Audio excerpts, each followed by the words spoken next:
শুনেছি ডিবি আরনের বাতের হোটেল ছিল, যেখান থেকে আমাদের সমন্বয়ক 6 জন ফেরত আসছিল।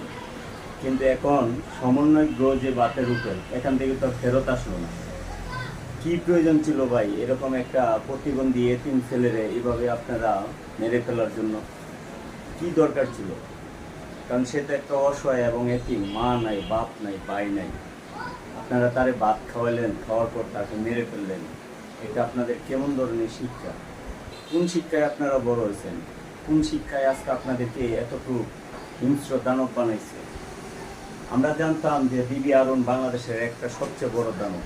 এখন বোঝা যাচ্ছে যে ডিবি আরনের থেকে বড় দানব আমাদের জন্য আছে।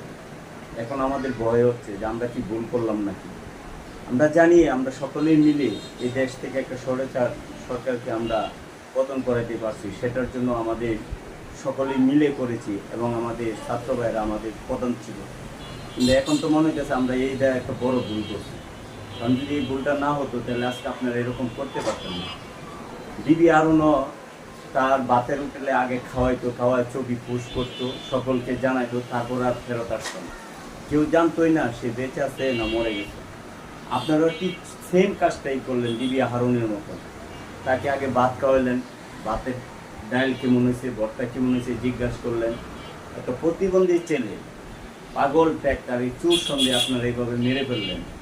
আপনারা আবরারকেও মেরে ফেলেছিলেন শিবির বলে, ঠিক সেম কাজটা আবারও আপনারা করলেন। তাহলে আপনাদের শিক্ষা আপনাদেরকে কোন পর্যায়ে নিয়ে গেছে?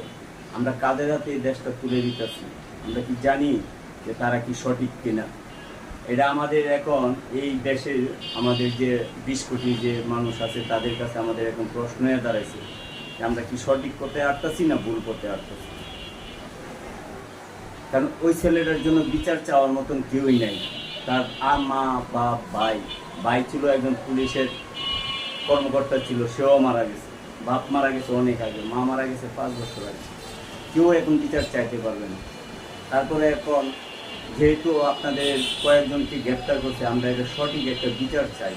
এই মোজাম্মেল হত্যার সঠিক একটা বিচার যেন হয় এই বাংলার মাটিতে, যেন আর কেউ সাহস না পায় এইভাবে বিনা কারণে কাউকে এইভাবে মেরে ফেলতে।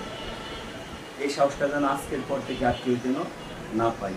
এটাই আমরা দেশবাসী এখন অনুরোধ জানাইতেছি প্রধান উপদেষ্টার কাছে। ধন্যবাদ সবাইকে।